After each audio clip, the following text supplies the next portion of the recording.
ঘটনাটি ২০১২ সালের ১১ ফেব্রুয়ারি রাতের। ঢাকার পশ্চিম রাজাবাজারে সাংবাদিক দম্পতি মাছরাঙা টেলিভিশনের বার্তা সম্পাদক সাগর সারোয়ার এবং এটিএন বাংলার জ্যেষ্ঠ প্রতিবেদক মেহেরুন রনি তাদের ভাড়া বাসায় নির্মমভাবে হত্যার শিকার হন। পরদিন ভোরে উদ্ধার করা হয় তাদের ক্ষতবিক্ষত মরদেহ। ওই বছরের ১২ ফেব্রুয়ারি শেরেবাংলানগর থানায় মামলা করেন রুনির ভাই নওশের আলী রোমান। তার দাবি সাবেক সরকারের প্রভাবশালী মহল এই হত্যাকাণ্ডে জড়িত থাকতে পারে। মেঘ ফোন দিছিল আমার মাকে, তারপর আমার মা গিয়ে আমার ছোট ভাইকে বলে ফোনে, এবং আমার ছোট ভাই আমাকে ফোনে জানায় ঘটনাটা। আমাদের একটু পরপরই সাথে সাথে পুলিশ আসছিল, আমার সাথে আমার আগে ঢুকছে। তখন মেঘ তো তখন আমি যে গিয়ে দেখলাম যে ভিতরে মেঘ দাঁড়ায় আছে, আমার মা কাঁদতেছে, ছোটো ভাই কাঁদতেছে, নিচে অনেক মানুষ, নিচে মানে বিল্ডিংয়ের লোকজন যারা ওনারা নিচে ছিল। এটাই।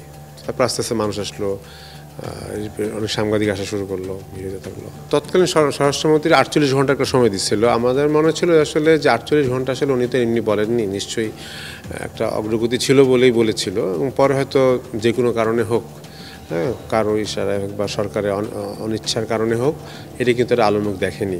এবং এরপরে আমরা দেখেছি গত সরকারের সময় টোটাল 114 বার সময় পিছিয়েছে। এরপরে এই গভর্নমেন্ট এসে তদন্তকারী সংস্থা পরিবর্তন করেছে এবং তদন্তকারী সংস্থাকে একটা সময় বেঁধে দিয়েছে 6 মাসের। তৎকালীন সরকারের অনিচ্ছা বা অদক্ষতা, দুইটার তদন্তকারী সংস্থার, এই দুইটা কারণেই বিচারটা হয়নি। তো অদক্ষতা যদি হতো আসলে ওই একটা সংস্থাকে তো এত বছর মানে রাখতো না তদন্তের সাথে। তার মানে হয়তো অবশ্যই সরকারের কেউ জড়িত বা তার সরকারের সংশ্লিষ্ট কেউ জড়িত, যার জন্য আসলে এটা এতদিন কোনো প্রকার অগ্রগতি থাকে তো নি, বরং ধামাচাপা করা হয়েছে। মামলার 3 দিন পর সেটি হস্তান্তর করা হয় গোয়েন্দা পুলিশের কাছে।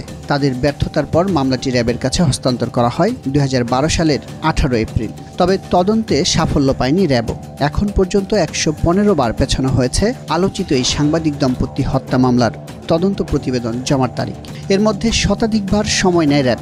২০২৪ সালের ৩০ সেপ্টেম্বর এই হত্যাকাণ্ডের রহস্য উদ্ঘাটনে র্যাবের ব্যর্থতায় গভীর উদ্বেগ প্রকাশ করেন হাইকোর্ট। সেদিনই এক রিটের পরিপ্রেক্ষিতে মামলাটির তদন্তভার বিভিন্ন সংস্থার অভিজ্ঞ কর্মকর্তাদের সমন্বয়ে গঠিত একটি উচ্চ ক্ষমতা সম্পন্ন টাস্কফোর্সে হস্তান্তর করতে স্বরাষ্ট্র মন্ত্রণালয় নির্দেশ দেন আদালত। এই টাস্কফোর্সকে তদন্ত শেষ করে 6 মাসের মধ্যে প্রতিবেদন জমা দেওয়ার নির্দেশ দিয়েছেন হাইকোর্ট। সেই নির্দেশনা অনুসারে পিবিআই প্রধান মোস্তফা কামালকে প্রধান করে গঠিত হয় টাস্কফোর্স।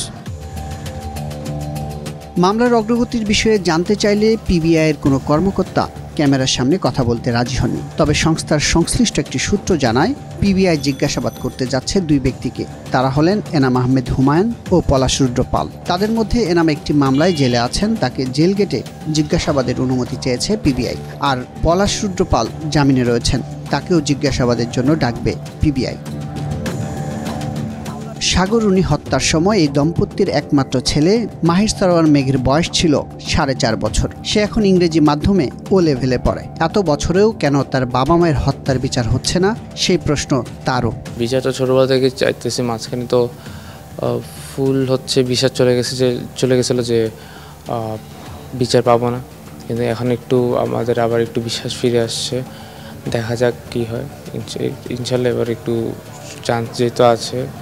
যদি রেজাল্ট না আসে তাহলে তো কিছু করার নেই, বাট যেহেতু এখন দেখতেছি অগ্রগতি কিছু হচ্ছে, কাজ হচ্ছে, বাট কাজ করেও যদি রেজাল্ট না আসে তাহলে দিন শেষে বিষয়টা সেমই থাকলো। এইটাই। প্রতিবারের মতো সাগর রুনি হত্যার বিচারের দাবিতে 11 ফেব্রুয়ারি প্রতিবাদ কর্মসূচি পালন করেছে ঢাকা রিপোর্টার্স ইউনিটি ডিআরইউ। সাগর রুনি ফাউন্ডেশনের পক্ষ থেকে জাতীয় জাদুঘরে ফটো এক্সিবিশনের আয়োজন করেছে তার পরিবারের সদস্যরা। এই হত্যাকাণ্ডের বিচারের দাবিতে সক্রিয় আছেন সাগর রুনির সহকর্মী ও সাংবাদিক নেতারা। রাজনৈতিক পট পরিবর্তনের পর এই মামলার বিচার নিয়ে আশাবাদী তারা। 13 বছর হয়ে গেছে, এখন পর্যন্ত এই খুনের সাথে কারা জড়িত সেটাই কিন্তু আইনশৃঙ্খলা রক্ষাকারী বাহিনী সেটাই কিন্তু শনাক্ত করতে পারেনি। এটা খুবই দুঃখজনক, এবং একটা স্বাধীন দেশে দুজন সাংবাদিক এভাবে নির্মমভাবে হত্যার শিকার হয়েছে, অথচ সেই খুনের সাথে কারা জড়িত সেটা আমরা জানতে পারবো না। এটা কিন্তু আমাদের যেরকম দুঃখের বিষয়, এটা কিন্তু আইনশৃঙ্খলা বাহিনী বলেন, সরকারে যারা থাকেন তাদের জন্য কিন্তু লজ্জার। তো সাবেক সরকারের কেউ জড়িত ছিল কি ছিল না সেটা তো তদন্তের বিষয়। তবে এর পিছনে প্রভাবশালী কেউ না কেউ জড়িত আছে বলেই কিন্তু এই হত্যার কোনো ক্লু এখনও উদ্ঘাটন হয়নি। কারা এর সাথে জড়িত সেটা পর্যন্ত শনাক্ত করতে পারেনি এবং তদন্তের নামে বছরের পর বছর ক্ষেপণ হয়েছে। তো আমরা মনে করি যে এই যে সময়টা তারা নিয়েছে যাতে এই ঘটনাটা ধামাচাপা পড়ে যায় সেটার জন্যই তারা নিয়েছে। তো আমরা যারা তাদের কলিগ আছি, বন্ধুবান্ধব স্বজন আছি, আমরা কিন্তু আসলে এটা এখনও ছেড়ে দেয়নি। সাগরিনী হত্যা মামলায় মোট সাক্ষী ৬২ জন। বিভিন্ন সময় গ্রেফতার হয়েছেন ৮ আসামি। তাদের মধ্যে জামিনে আছেন কয়েকজন।